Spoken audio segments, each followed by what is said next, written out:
Hi everyone, Ryan Smith here with Titan Protection. Wanted to talk a little bit today about de-escalation techniques, what they are, how we use them at Titan, and some of the tools we use in our training environment. De-escalation is a popular word right now. It's something we've been teaching and implementing since our inception in 2008. And one of the reasons we started the company was just coming in contact and seeing what was out there as far as training that was invested into security officers or lack thereof.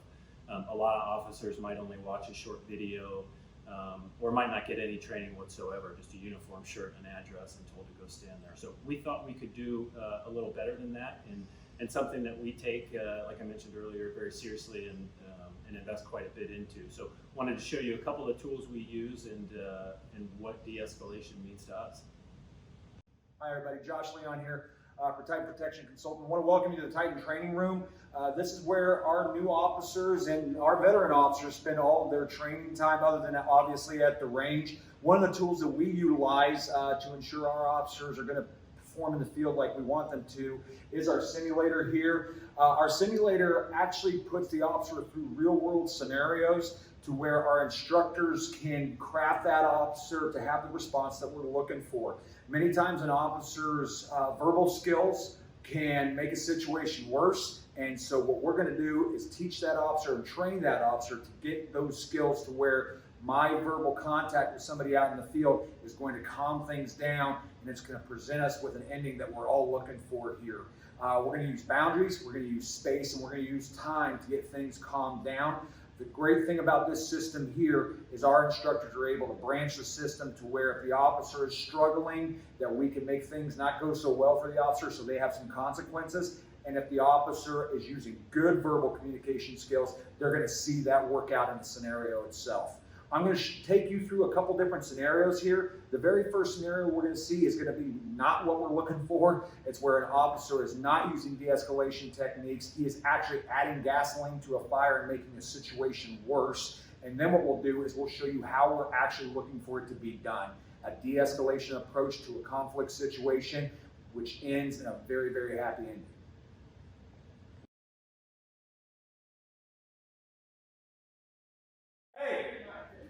Hey man, what are you yelling at?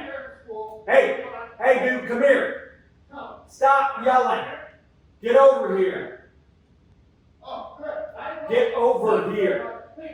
Dude, what is your problem? Come here. My kid, I commanded you do something about it. You need to calm down. Do something about it. Let's go. Get over here.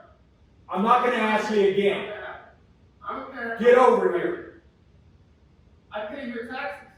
You have a job. Get your hand out of your pocket. Do it now. Get my kid. You better lower your voice. I'm not kidding, man. Lower your voice. I'm sick and tired of coming to school and being rejected like this. I'm not going to take it. You're not going to like what's going to happen next. Do it now.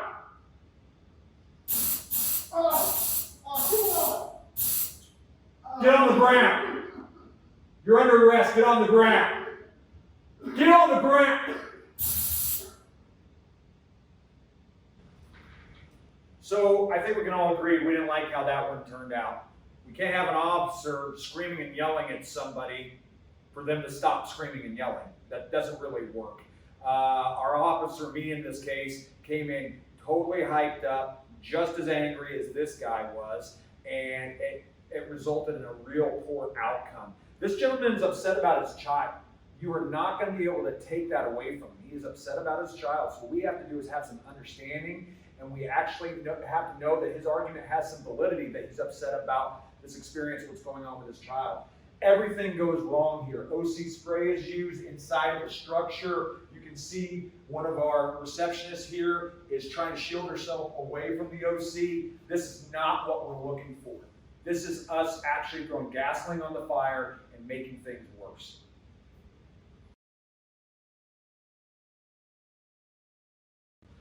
So in this first scenario, you're going to see an officer dispatched to a parent angry in a child care center or a school reception area. This is a volatile situation. Anytime you're talking about somebody angry about a loved one, you are dealing with a lot of emotions here. You're not going to be able to just tell somebody to calm down and get over it. this is their wife, this is their husband, this is their child that you're talking about, and to simply just bark at somebody and say, just calm down, it's just not going to get the job done. We need to be understanding, we need to be genuine, and we need to validate their feelings that we know how upset they are and see what we can do about it. Now, Lightning. Hey, man. Help me out. You weren't here. Hey, brother, Josh Leon here. Hey, man. No, I'm not Hey, here. let me talk to you. I'm not here. Hey, man, maybe I can help. Oh, good. Let me talk to you. Thank you very much. Thank you very much. Hey, how you doing? I want to see my kid. My kid. Okay. I made us here. Do something about it. Okay, I gotta look into Do that. something about it. I understand. Let me Let's go. look into it. Come on. Brother, you gotta That's calm what I down. do. Not gonna happen. You gotta I calm don't care. down. I want to see my kid. Nothing's gonna What go. are you gonna do about it? Hey, I want to know easy, your call. easy, Do something. easy, Do easy. something. Come on, man. Let's talk about this. I understand. I lost my temper. Shouldn't have yelled. I'm sorry. Let's step outside and go talk about it. I'm gonna be upset. Let me see what I can look into.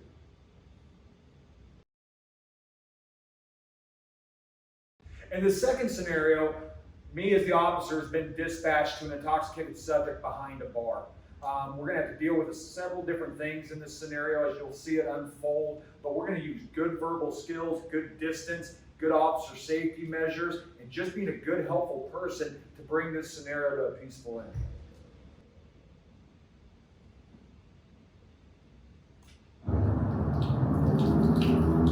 Hey man, how you doing? Hey sir.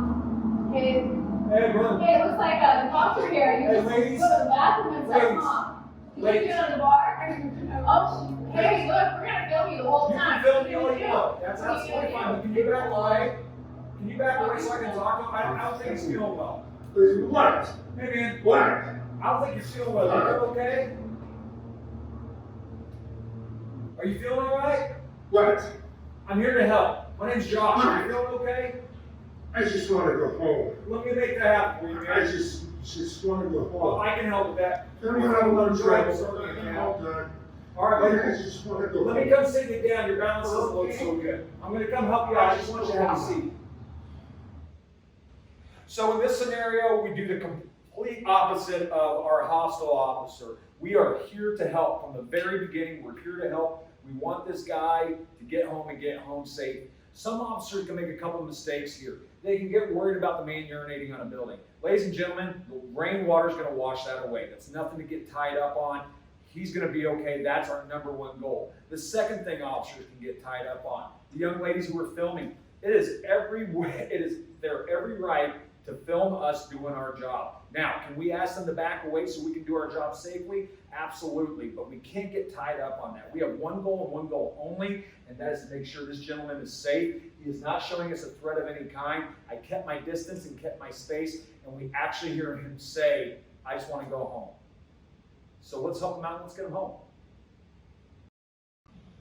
So as you can see there, the difference there between the two are subtle, but the results or the impact potentially are very big. It could be the difference between a use of force and even life or death in some circumstances. So this is an expensive piece of equipment, but an investment that I think we get a lot of return on, and something we use quite a bit and is invaluable to us as we see how officers communicate, the kind of decision making they make, and then we have the ability to put them in thousands of different situations in the classroom setting that they might not encounter out in the field. So very valuable piece of equipment. How we use de-escalation.